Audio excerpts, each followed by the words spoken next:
You know, I'm going to give you a history lesson. We got some dumbass motherfuckers floating around this country. Stop laughing!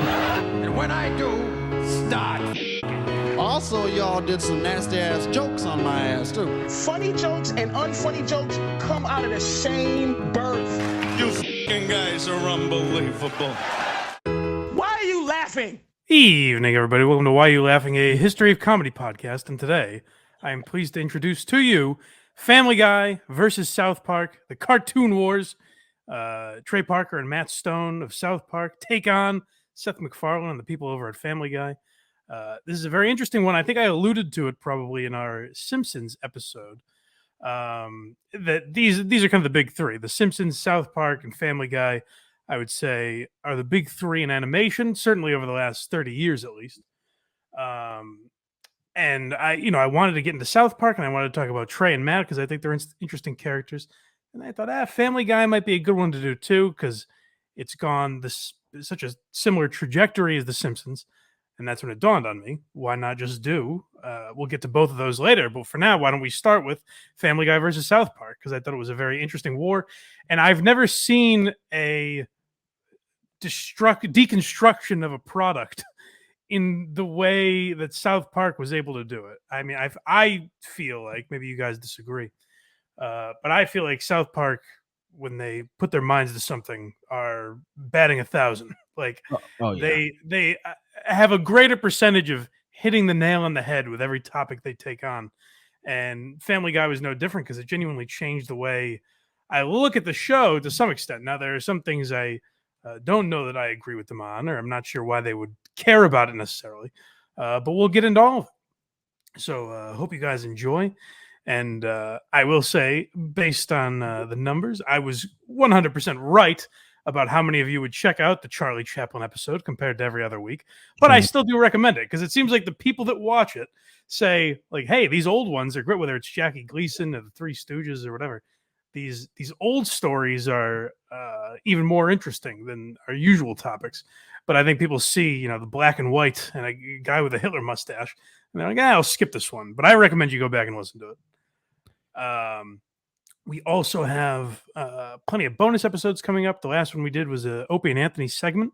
I think we're going to do more of those like radio segments because people seem to enjoy that as well. So get on the Patreon, for God's sake. Get these episodes a week early, as well as all the bonus episodes that we do. And, Quincy, and when we put up early blind mic projects, all that stuff, you want to be subscribed to the Patreon. And easiest way to find that is blindmike.net. That's where all our links are, whether it be Apple, Spotify. Get on the YouTube, folks. Make sure you tap that notification bell. Also, for episodes like this, you might want to be on Patreon because sometimes there's copyrighted material and stuff like that. So if we have to cut anything out, that usually means that the full video is on Patreon. So go to blindmike.net and make sure you found all of those links properly. All right, let's get into it. So, like I said, big three in adult animation would be The Simpsons, Family Guy, and South Park. And Family Guy has taken a lot of shit over the years. It's been called essentially a Simpsons ripoff. I would say, especially because it's on the same network, I would say it's more paying homage to what The Simpsons were. I think it was almost, pardon the pun, I guess, whatever you would call it, but cartoonish. How much they were, where it's literally, the drunk, oafish husband, the kind of, over it, doesn't know how to deal with him wife, three kids of the same, it seems like the same age range and things like that. So it was almost a complete ripoff of The Simpsons to a ridiculous point. That's how I took it. But there was some tension there between The Simpsons and Family Guy. I guess Seth MacFarlane is friends with Matt Groening and some other people over at The Simpsons. So they've said that rivalry is a little more, there's a little more love there, although we'll hear from Trey and Matt in a bit on that. But South Park really hated Family Guy, and they took it out on them. But what's interesting about this rivalry is that it all started with having absolutely nothing to do with Family Guy. If there wasn't a little cartoon drawn depicting one religion's Messiah, then maybe this rivalry never would have been sparked. But we start with Matt and Trey explaining how this all got started, right? Showing that person. Yeah. There's a certain drawing that maybe you shouldn't do, which Matt and Trey's ears perked up at that. Funny thing that happened with that, when we told Comedy Central, we're like, okay, we're going to do a show. And because the first idea was we're going to show Muhammad, but he's just going to be a guy and he's going to stand there. The joke was he's going to be on Family Guy, so that if they get pissed off at anyone, they'll be pissed off at Family Guy. Sure. And so, that was the whole thing. And then they said, no, we're not going to show Muhammad. We're like, but don't you see, you have to show Muhammad. So South Park, I'm so sorry, Comedy Central actually said to you, you're not going to show Muhammad? Yes, they said we cannot show Muhammad. So we actually had to change the whole idea of that show. We're like, okay, well then we're going to make the idea of the show that a network won't show Muhammad. And because that's now what we can talk about, And that mentality is why they're such geniuses. Is they're able to go with the flow. The way we've talked about other entertainers, like I think when we talked about Leno, we said this, where like he goes along to get along. He knows how to keep his job. He knows how to keep ratings up, things like that. And so he kind of does what he's told. Matt and Trey hear what they're told and are like, well, how can we get away with shitting on that, basically? Which makes them true comedic geniuses, but also they've kept their job for 30 years because they're so valuable to Comedy Central. Right. The show's so successful. It's kind of like, well, someone's going to give them a job. It might as well be us. Yeah. And there's an interesting thing in animation. I'm sure we talked about this in the Simpsons episode as well. But there's an interesting thing that I think Matt and Trey are aware of, that for whatever reason, if it's puppets or cartoons, you can get away with a lot more, whether it's language or subject matter. You can get away with a lot more than human beings acting it out. For whatever reason, It doesn't feel as real. And I mean, the best evidence of that is just an anvil dropping on Elmer Fudd's head. No one's like, my God, that's vulgar. But if it were to happen to a human being, it wouldn't be run on Cartoon Network, Right. Exactly. So anyways, Matt and Trey are going to explain a little more about that, but I do think it's interesting that they wanted the episode to be about the depiction of Muhammad, and they were using Family Guy as kind of a device to get there. But because of Comedy Central, they were like, all right, well, maybe we'll go a little further in this direction, but they'll keep telling us about it. One of those. Yeah, because it was an interesting thing, because this is what happened. We had Muhammad in an episode of South Park 4 years ago, and it was. He was a positive character. He was a superhero that turned himself into a beaver and fought Abraham Lincoln.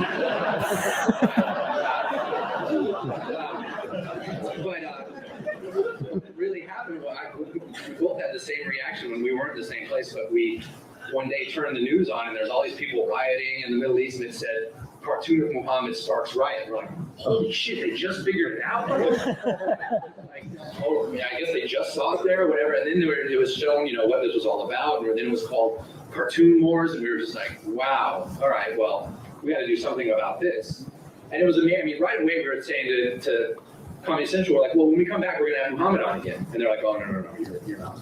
We're like, no, we're not going to have Fonz in his hat or anything. We're just going to have him maybe turn into a beaver again or something. But, it's like, and they're like, no, you can't do that. And they were like, well, why? We rip on Catholics and Mormons and Jews, and they're like, well, because, but these people will kill you. We're like, really, they'll kill us. Yeah. And it was like, well, you can't do that. You can't say, okay, well, we'll make fun of anyone unless they threaten to kill us, because then we won't. Because, it really became a big fight with it. We're like, that's really a bad line you're starting to draw here. And so we told them, they actually said, we would prefer you not even do an episode about this issue. And we're like, well, good going. Now we're doing it for sure.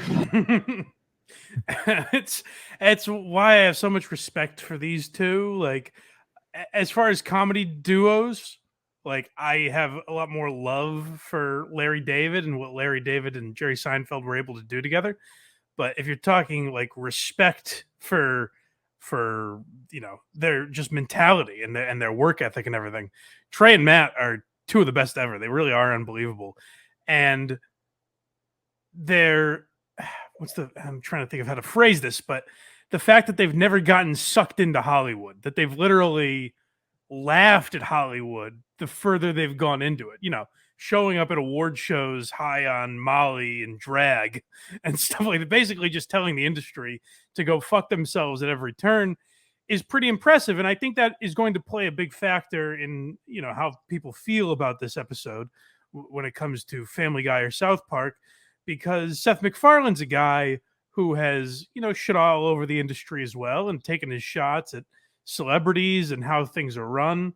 And, you know, they have a whole episode about the FCC.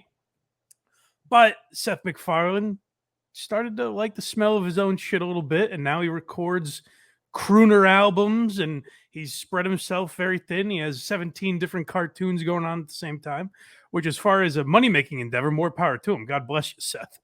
But if you're looking at, you know, ethically, not ethically, but in terms of like respect in their field, I think Trey and Matt have it in droves more than Seth MacFarlane, because they look at a situation like that where I think a lot of people would be like, oh, it's easier just to not do it. Trey and Matt say, well, that's why we have to do it now.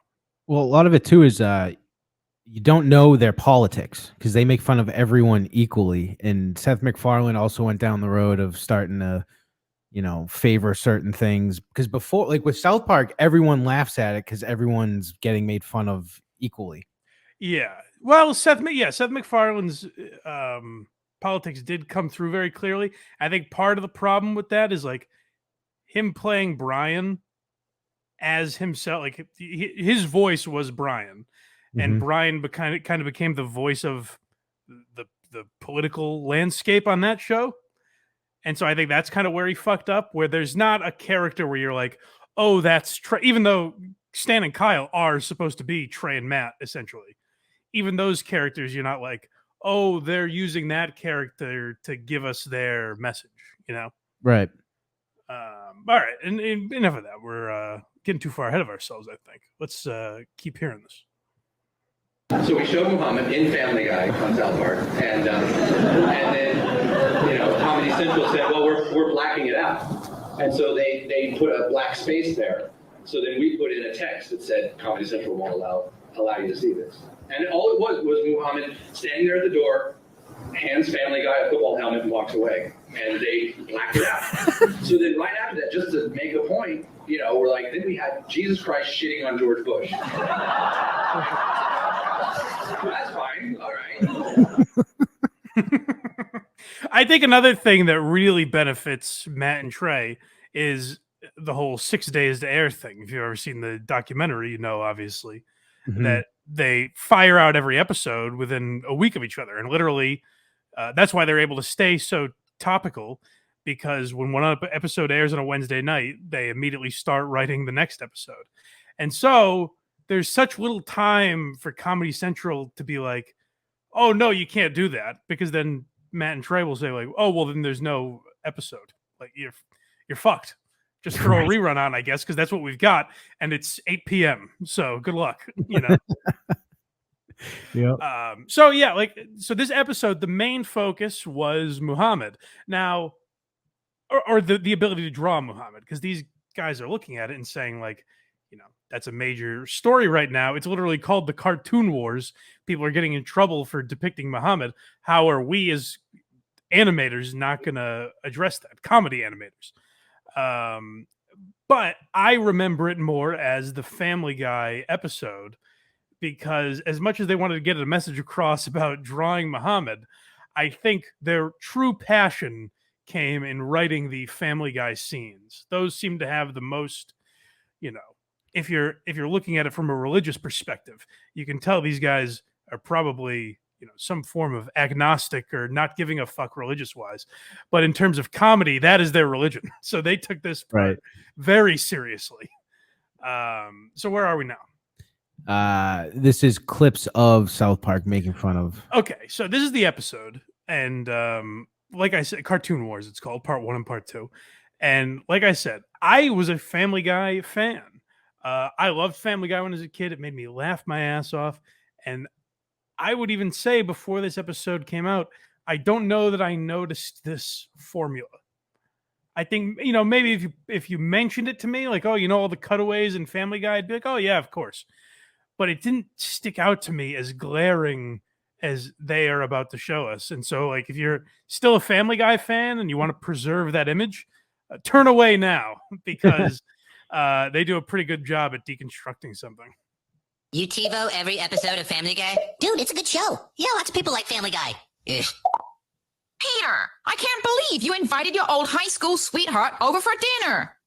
You think that's bad? Remember when I auditioned to be David Hasselhoff's car? Hey there, Knight Rider. After those bad guys, Kit. Yeah, but Dad, why would you invite an ex-girlfriend to dinner? Perhaps he wants to make our mother nervous. Nervous? Like when I had to sell pancakes to the school soccer captain? Pancakes for you, Captain? I'll be the captain, and you be to Neil. Love will keep us together. So the whole premise is Cartman's disgusted by it and he hates Family Guy and wants to get him off the air. It's very fun because that's a very, overly simplifying what Family Guy does. But, there's an element of that where it's just like, that's a lot. It feels a lot easier maybe than writing out a plot line. Now, Seth MacFarlane will dispute that. And I think he makes some good points as well, which we'll get to. But it is something like you can't unsee it once you know it's there. Like this will be one that never gets out of your head. Listen to is it Highway to Hell, I think, by AC/DC? Mm-hmm. There's a lyric where they say season ticket on a one-way ride. It's one of the first lines in the song. And go listen. You tell me if they're saying the N-word. But I swear to you, you'll never unhear it now. If you haven't heard it before, now you will every time you listen to that song. Yep. And there's a certain thing, like once something's exposed like that, it's actually, I don't know if we've ever referenced How I Met Your Mother in this show, but they actually have an episode where it's like the glass breaks on, so in a relationship, once the glass breaks, you're like, shit, I can't close that window now. I can't close that back up and not see it anymore. It's just there forever. So that's what they did to people who watch Family Guy, I think. Yeah, you're 1,000% gonna hear Caesar blank. I knew Craig would be so focused on that. Yeah, they got the point. Yeah, no, I'm just saying that one I hear it now too. that got ruined for me. Well, thank you. All right, we got more from that episode, right? We sure do. All right. We got 6 days to make it to Los Angeles. If we keep our stops to a minimum, we should be able to get the episode pulled just in time. Yes, and in just a few weeks from now, Family Guy will be off the air forever. Well, wait a minute. This isn't what I signed up for. I like Family Guy. Why do we have to get it off the air forever? You should like that show. Your sense of humor is just like Family Guy. Don't you ever compare me to Family Guy. You hear me, Kyle? Compare me to Family Guy again, and so help me, I will kill you where you stand. You just want Family Guy off the air. Do you have any idea what it's like? Everywhere I go, hey, Cartman, you must like Family Guy, right? Hey, your sense of humor reminds me of Family Guy, Cartman. I am nothing like Family Guy. When I make jokes, they are inherent to a story. Deep, situational, and emotional jokes based on what is relevant and has a point. Not just one random interchangeable joke after another. So I think I was able to use my deduction skills to decipher that I don't think they loved being compared to Family Guy as often as they were. Yeah, it seems to bother them, I think. because they also started around the same time too. So it's literally like that's what they were talking about. Oh, these Simpsons sort of offsprings like South Park and Family Guy. They were always put in the same category. And just watching that clip reminded me of the Mulaney joke where he goes, I really can't stand people that compare Scarface to movies like The Godfather. He's like, yeah, I like great movies like The Godfather and Scarface.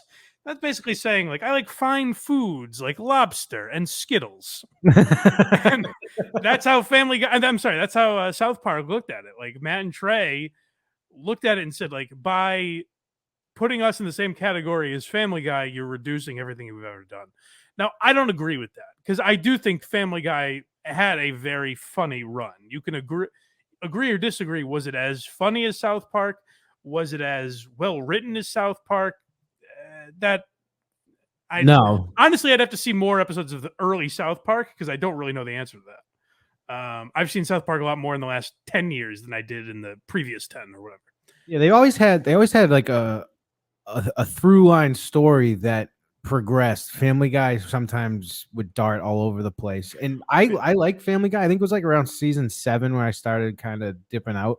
Yeah, I loved Family Guy when I was a kid, but I Mhm. would say the major difference in quality is that South Park realized, hey, we have a lot more longevity if we pivot to these topical episodes. And some people hate that. Some people prefer how it was back in the day rather than these seasons that kind of have a through line all the way through. But they saw something that would give them more longevity, whereas Family Guy has really just mailed it in. And the biggest benefit they have was we were talking about the 6 days to air. They can be so topical. Yeah. It like will never. Now it makes it does make it more impressive in the sense that like they only have 6 days to write these jokes, but Right. that's how I think naturally funny these two are. Is a lot of it is the types of conversations they would have put into a show. Yeah, I mean, Mohammed turning into a beaver, giving Peter a helmet or whatever he said. Like That I've said this before about South Park that it's hard if you were describing, if someone came from another planet but they know English perfectly, and you're trying to explain to them South Park, it would be hard to describe. These two guys are brilliant. They changed a lot of what comedy was. They're really the voices of a generation in some respects. And then the character of Mr. Hanky the Christmas Poo comes on the screen. And you're like, I swear, you just have to understand the full context, you So hear his it's a voice? singing turd? I don't get it. That's the genius you're talking about? His voice is squeaky. It's funny. All right, what's next? We have one last clip from them making fun of Family Guy. Okay, yeah, so this is the writer's room, right? Yes. This is the clip that really made me like, I was like, boy, they the way they break down the formula. And again, I understand this is probably not what the Family Guy writer's room looks like. I am aware of that. But it does break the formula down in such a way that is just, it completely undresses it, I think, in a very unique, interesting way. Here we are. Danny, the Family Guy writing staff.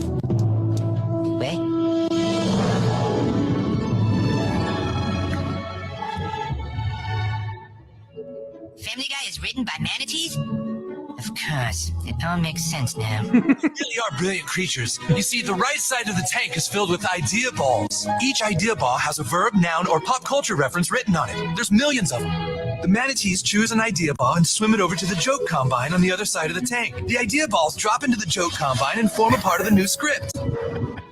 Laundry, date, winning, Mexico, Gary Coleman. A perfect Family Guy joke. I can see it now. Here, you didn't do the laundry today. You think that's bad? Remember the time I won a date to Mexico with Gary Coleman? ¿Qué pasa, señores? What you talking about, Willis? Now, the other thing I have to say is the cutaways that they write, like making fun of them, do vindicate Family Guy in a way, because it's like you are aware that Family Guy is funnier than that. You know what I mean? It's not as easy as they're making it out to be. So, in a way, I think we might hear them allude to this a little bit, but I think what Matt and Trey were mostly bothered by in the Family Guy writer's room is that it feels lazy. Not that they're not funny people, but that it's a lazy effort. Now, I don't even know if I agree with that, but what they did exposes it so much that it does make you cringe the next time you see it. It's hard when the formula is laid out like that. It's hard to go back and watch an episode, because anytime they do one of those cutaways and it's a pop culture reference and a silly environment that they're in, you're like, oh yeah, I remember Matt and Trey called that. They broke it down. Yeah, I've always noticed that there was something like that. The cutaways were always weird like that, but I thought they were funny back in the day. I guess that's my point. Is I always found them funny, and then when I've gone back and watched them even today, I always have that in my mind that it's a manatee popping a ball into a little thing. I think it's more like, I don't know how many seasons Family Guy's in. You're gonna run out of random ideas. For sure, yeah. And now here's again where I respect Matt and Trey a lot more than Seth MacFarlane in this capacity, is that I listened to an interview for this. Seth was on Adam Carolla recently, and he didn't obviously, but Carolla will sometimes ask questions like that, like, you have a problem with Matt and Trey, right? So I just skimmed through it to see if there's anything there. But what I did come across was Seth MacFarlane saying, like, like he's talking about all these projects, and Carolla tells this story because Adam Carolla replaced Norm as the voice of death on Family Guy. Right. And Carolla told this story that he used to show up, and Carolla's like, all right, we could probably just get started, right? I know I'm a little early. And they go, nope, not till Seth gets here. And he'd be like, all right, well, what if we just banged a few out just to get him out of the way? And they're like, nothing gets done till Seth gets here. And then he goes, and then I went in a recent season, and I'm like, all right, should we wait for Seth? And they're like, nah, we'll just bang him out. It doesn't matter. And Seth MacFarlane replied, he's like, well, I used to be very hands-on, maybe even too hands-on. And now I've given the reins over to two very capable guys whose names escape me right now. And he wasn't doing a bit. He literally forgot who the showrunners for the current version of Family Guy are. See, that's the problem right there. That's the issue, is that you have, American Dad and the Cleveland Show and Ted and the sequel to Ted and the movie with Charlize Theron and these crooner albums that you make. And he's had a couple of sitcoms come and go.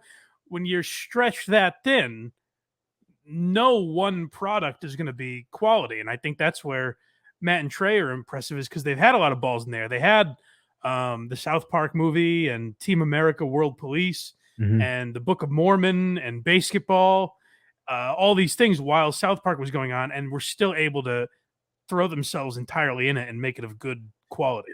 I think the fact that they are as hands-on as Seth used to be is why it's still good. And what he can't seem to realize is that he was the reason it was good. Yeah, well, here's my thing about Seth MacFarlane is I don't think he gives a fuck that Family Guy's not that good anymore. So, hey, more power to him. He does not. He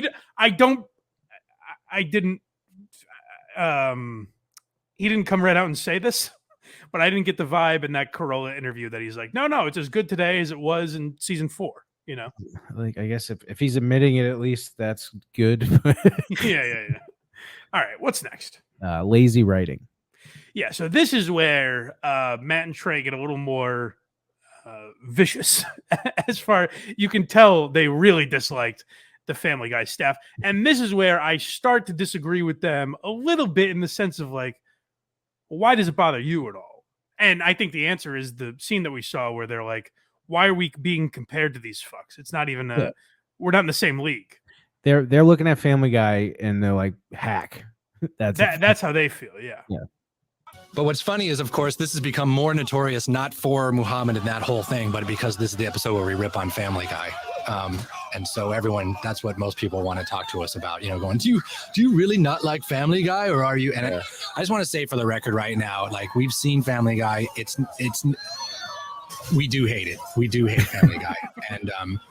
And it's just a person, and we totally understand that people love it, and that's why we put it in the show. We understand that it speaks to some people, and it's like it can just be a simple laugh, and that's great. And we certainly don't think it should be taken off the air or anything like that. We just don't respect it in terms of writing. That's probably the best way to put it. That's a good way to put it. Yeah. Yeah, that's a good way to put it. Because, there's basically, we always try to avoid, there's one thing we always try to avoid in South Park is gags. We hate gags. And so whenever we're bringing in new writers, we always know the gaggy writers, right? Which are the ones that no matter what you're talking about and how deep of an issue or whatever character arc or whatever it is, they're just throwing out a gag. And it's just like, yeah, and then he says this. And it's like, that has nothing to do with what we're talking about. That has nothing to do with that character. You're just throwing out a gag randomly, and it seems like Family Guy is basically just I think what makes me disappointed about Family Guy is I think it could be an amazing show. I think you can tell they're smart people working on it, but I think they've just kind of gone for, I don't think they work hard enough. Yeah, they need to work harder. That sounds like they're joking there almost at the end. It sounds like they're almost joking there at the end. A little bit with the work harder thing. I think that's such a funny thing to tell someone, like, you need to work harder. Yeah. But there is, where they're like, hey, like, the show's, there's smart people over there. They're smart and funny people. They just don't respect the way that it's done. Now, this is where I've softened a lot over the years, and I used to think that I was one of those guys that was like, yeah, you know, a comedy purist. Like, things have to be, you have to be sending a message, man. You know, Definitely. I realized now as an adult, like, if you like Carrot Top, like, who gives a fuck? Who You know? cares? You know, if he's making you laugh, that's terrific. Or if Jeff Dunham makes you laugh, or whatever. Well, we literally just talked about this with Matt Rife. We're like, he is not for us, but it's clearly working. It's working. Now, with Matt Rife, I would argue, I think what he's doing is hack. I don't think there's anything to it. I don't know what it is, but I think there are forces outside of comedy that are tricking people into laughing. So I think there's a difference there. But my point is, strictly, they're talking about gags. So breaking away from the story to make you laugh with some misdirect or something you weren't expecting, I don't see a problem with that. I think if it's making people laugh, that's still comedy. Correct. I don't think it's any less valuable. I agree with that. And they can't really talk about gags when they have a character that legitimately dies every episode. That's a good point. Yeah. And like I said, they have a turd that sings at Christmas, and you know, like they do some silly shit. There's literally an episode where people are shitting out of their mouths and eating through their asshole or something like that. So yeah, and you know, you should never take yourself too seriously in comedy, I think, because it always ends up making you look foolish in the end. But my point being, like, I do think there are a lot of things that are just hack no matter what. Like we talked about Dat Fan last week, and I think the idea of playing on the stereotypes that he does is just hack. Even if it gets a laugh, it's something that has been done over and over again. But if Carrot Top has a prop that he created that is wholly original and that you weren't expecting, whatever the punchline is, that's still comedy. It might be cheesier than Louis C.K., but it's still comedy, you know? Right. And it's someone's always going to like it. Yeah.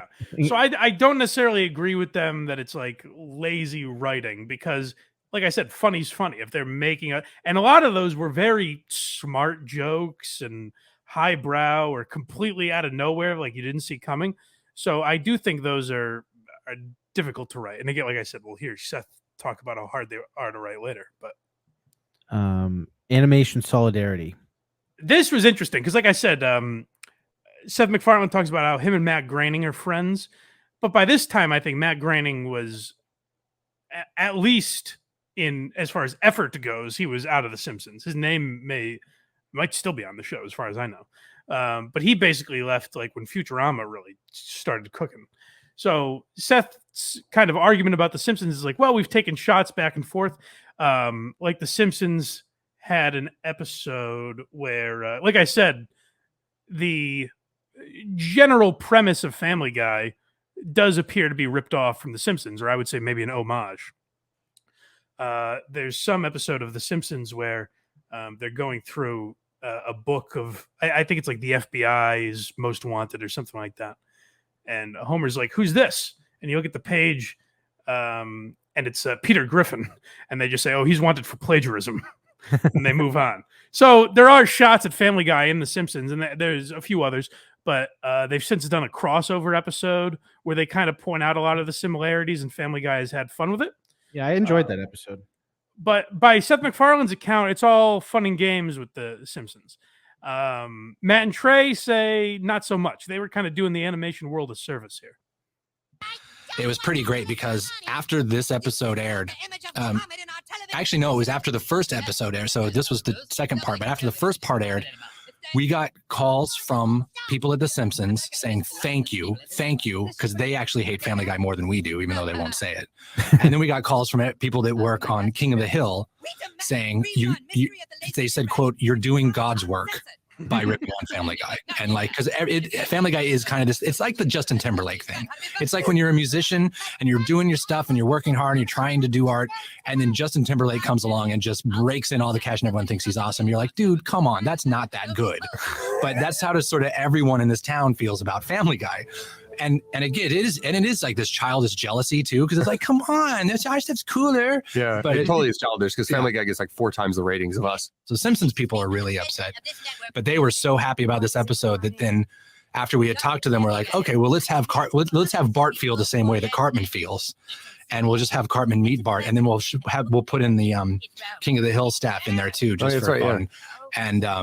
And so it was really like there was this very animation solidarity moment where everyone did come together over hatred for Family Guy.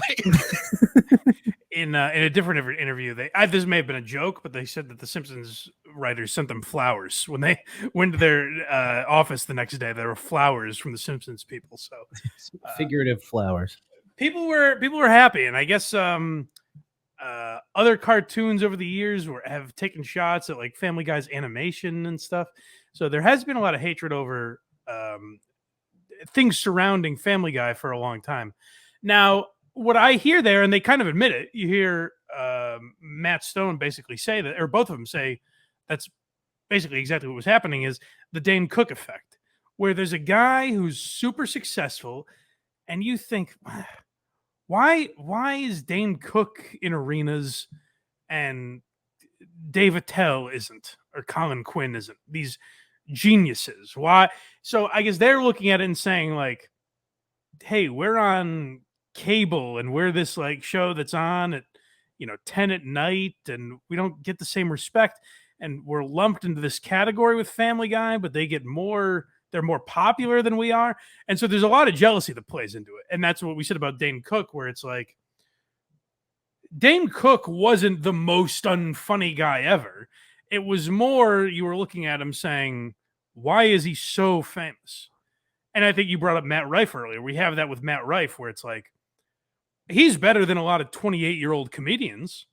Yeah. But he's certainly not at the level where he should be selling out shows years in advance at $800 a ticket.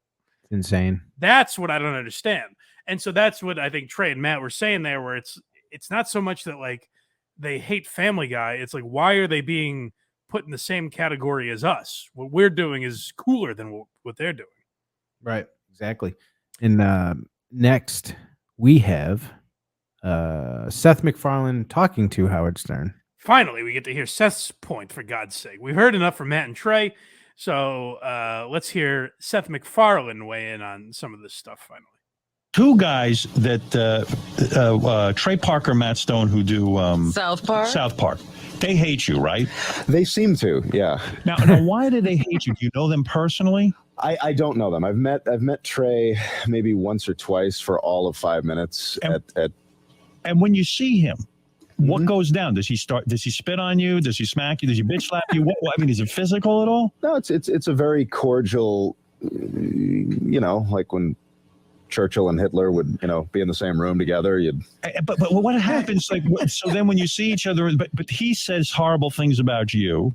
I don't know if you say horrible things about him, do you? I try not to. But you get caught up in it. What is it they resent about you, and will this ever be resolved? And why don't you, when you see him, say, hey, Trey, what's the deal? Why are you so hostile? Because we take so many shits on so many people, it would make me the biggest fucking hypocrite in the world. At least he's aware. Well, that's what I was glad when I heard that, because there's a different interview where he's talking. This is where I heard the Matt Groening thing, where he's like, yeah, me and Matt Groening are friends. It's more of a friendly rivalry. And they say, what about Matt and Trey? And he goes, fuck those guys. So I think he was kidding. That was a little tongue in cheek. But when I heard that, I was like, I hope he's not shitty about it, because they shit on everybody. Everybody. Like the line that sticks out to me is when they say that Ray Liotta has the skin texture of a decorative autumn squash. Like shit like that. Celebrity. Like if I'm really Ray Liotta, if I don't know you, I'm like, well, fuck these guys. Well, they can get away with it now. It's not a bad comparison. But for Seth MacFarlane to get butthurt over that, I think that does show that he is at least a comedian, where he's like, hey, who am I to get annoyed by that? But it definitely does bother him. If you listen to more of this interview with Howard, where Howard did a very good job getting him to kind of talk about this stuff. Two part of it they did about us was very funny, and they But then I read this article where they were just really like spitting venom at us and at our staff, and I was like, oh, that's kind of lame. It's like, go after me all you want, but don't go picking on writers you don't even know who are making much less money than you. What do they think it is? Like it's easy? It's an easy joke or something? Yeah, well, they do think it's an easy joke, and it's funny. Those are the hardest things to write in the world because they're like little animated one frame Far Side cartoons, and you're coming up with a premise that has to be set up and pay off in a short amount of time. You're just starting from scratch. So their point of view, if we can understand it, is that you're not getting laughs in the proper way. Yeah. Laughs are great, but you're getting them all that is the wrong exactly way. it. That is now exactly Sam it. Kinison used to have that problem with Andrew Dice Clay. He'd always say to me, Dice is he's a hack. He's doing easy jokes. He says, I'm a genius and this and that. And I used to say, well, Dice is funny and you're funny. Exactly. I don't know. You can laugh at Johnny Knoxville and Woody Allen, Right. Those are two great comparisons, Knoxville and Woody Allen, or Dice and Kinison, I think, is an even better one because they were contemporaries, and it would bother the shit out of Kinison that he was being compared to Dice. Yes, it would. Where, the layman or, the average observer would look at them and be like, oh, you guys are the same. It's literally the same circumstance where, Matt and Trey are Kinison, where they think what they're doing is this next level shit. And meanwhile, they're being compared to this, nursery rhyme buffoon. As they see it. So I think that's such a great comparison. And it's like we were talking about a minute ago. Of course you can like both. There's no reason you shouldn't, because what Dice is doing is in its own way is brilliant. He's playing this kind of silly character that's actually, while on the surface maybe similar to some of the stuff Kinison did, it's actually entirely different because it's more of a commentary on the type of guy that Andrew Dice Clay would be if it was a real person. Right. And again, to what Seth was saying about how hard it is to write those, like I've heard a bunch of interviews with Seth MacFarlane over the years, and he's a huge fan of, the Flintstones and the Jetsons and Bugs Bunny and all that old animation stuff. Like he grew up on TV. And clearly Family Guy is influenced by that stuff. Like those old school cartoons that would have cutaways and these gags and stuff like that. So for him to kind of follow and be influenced by that and follow in those footsteps, I don't think that's any lazier than what any other animated show is doing. Now, where I don't agree with him is like, hey, Matt and Trey, you're not allowed to make fun of the Family Guy writers because like those are professionals. They make less money than Matt and Trey and Seth MacFarlane, I guess, but they're still professional comedians in some form, So they're completely fair game, I think. I thought that was like I thought his points are all been great until then. I was like, you sound whiny. That was the only one. What it's really saying is like, don't make fun of us. You know what I mean? Like he doesn't give a fuck if the writers are getting made fun of. And what I believe is if Matt and Trey specifically went after the writers and said Seth MacFarlane's funny though, I don't know if you'd have a huge problem with it. I think it would have been all right with that. That would have been a terrific episode if they did that. No. Just the writers. The creator, we have no problem with him. Specifically the writers. You hear how good that voice is? But this joke stinks. All right. Do we have anything else? We have two more clips. This one is more on the writers and the success of both programs. All right. Let's hear a little more about that. I don't know. My point of view is they can say whatever they want on their show, just go nuts. But what sort of crossed the line for me was, don't go harping on staff writers. But why shouldn't they harp on the staff? If they don't like what you do, the staff writers are involved, right? There was some comment they made about these are people who go home to their families and people who care more about their kids than the show. It's like some weird thing that care about their lives more than their work. Who's more successful, you or those guys? Honestly, I don't know. I have no idea what they make. Now I think the Paramount deal makes it so that Matt and Trey definitely win that one, right? I don't. That was like one of the weird thing is there's two of them, so I don't know. Right, because I think what they got just under $1 billion for that, right? Right, but combined. Yeah. So I don't know. I don't know what Seth MacFarlane's deal is, and he has so many more irons in the fire. He's produced so much shit for Fox that I don't know. It could be close if you break them down individual by individual. But here's how I look at it. And the thing, like, oh, these people care about their families and all that.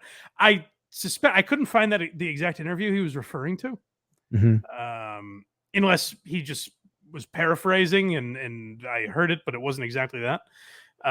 But what I suspect is from listening to Matt and Trey, I think it's the same thing we've been talking about throughout this episode, that Matt and Trey have put their lives into South Park and still 25 years later care as much about it today and care as much about how the product comes out as they did 2 decades ago.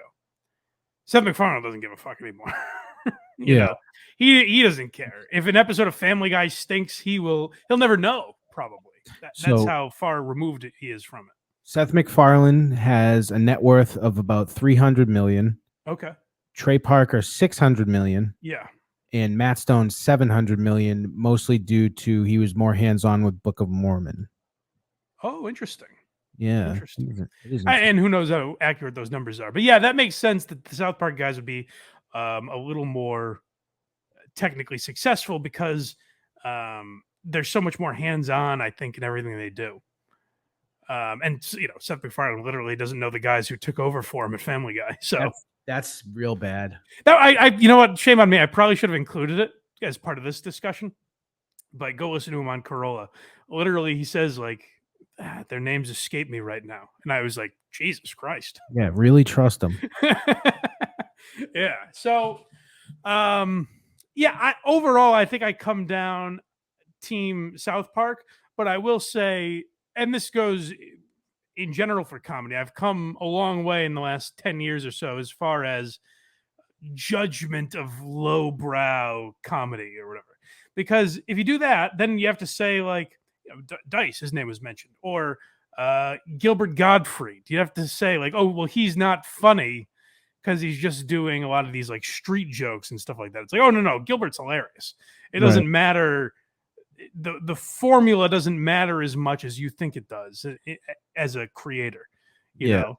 Now, if you're looking at it from that standpoint, yes, the effort that Matt and Trey put into their craft is much more impressive, I think, than Seth MacFarlane. But yeah, I'm so Team South Park, and it's because mostly, but I mean, the top South Park versus top Family Guy, it's still not even close. I think South Park wins in a landslide if you were going by that metric. Yeah, but their show never had the Simpsons Family Guy fall off. No, that's the thing. And I think the amazing thing is not only has it not fallen off, like in some ways it's gotten funnier, better or more relevant.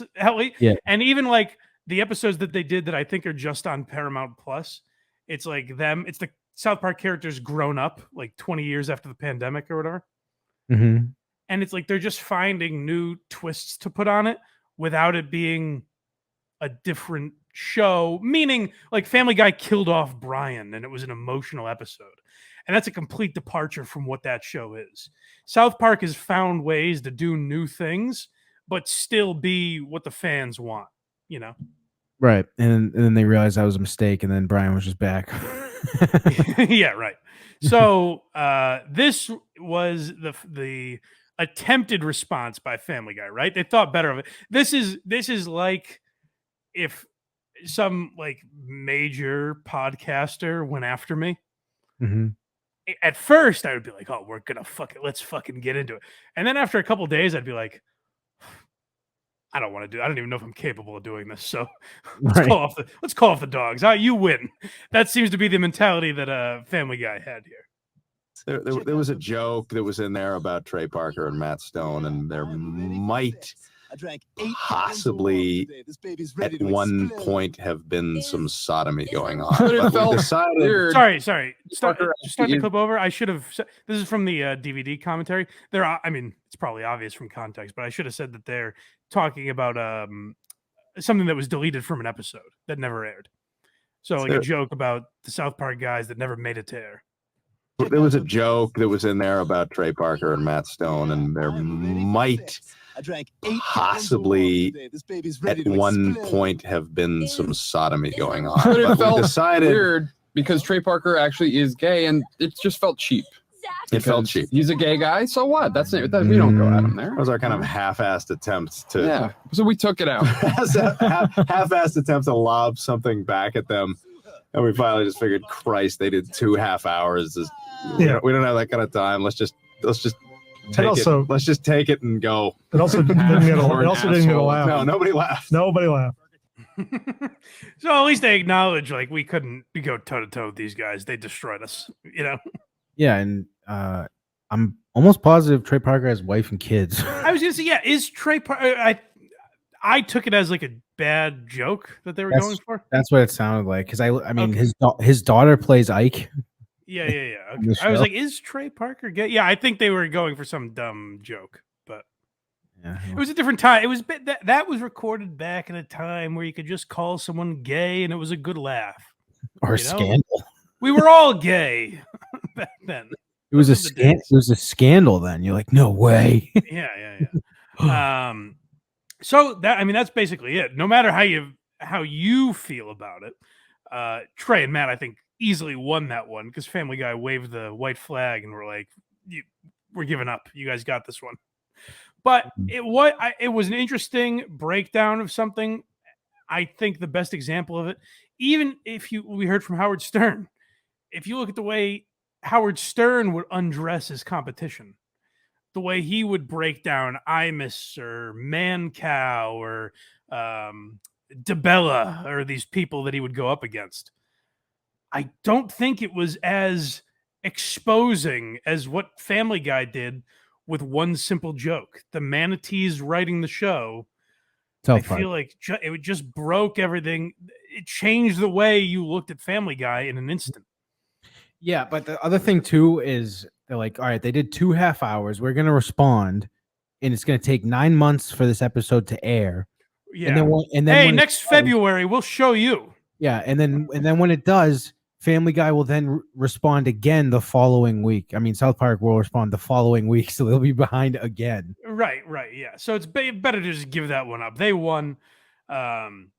And Matt and Trey, I think in general, are tough guys to go up against from that standpoint because they have no restrictions. If they think it's funny, they will say it, and they've transcended any sort of fear of being canceled or losing their jobs. It'll never happen because if Viacom gets rid of them, anyone else is going to scoop them up in a second, and they could honestly just make their own shit at this point. I imagine with a combined over $1 billion, they could get their own animation cooking if they really had to, and put it on YouTube or something. Yeah, I mean, they'll go to Netflix in 2 seconds.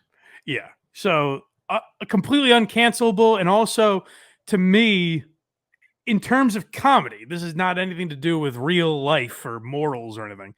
But I think if you're talking comedians, they're two of the most virtuous guys in the sense of they purely care about what's funny. They'll send a message, and even they had I forget which season it was, but when Kyle's dad is troll, like he's like the troll on the internet. It's great. Yeah. In that season, Kyle gives a speech about how sometimes, you can get up your own ass a little bit and be fulfilled by your own message and forget to be funny.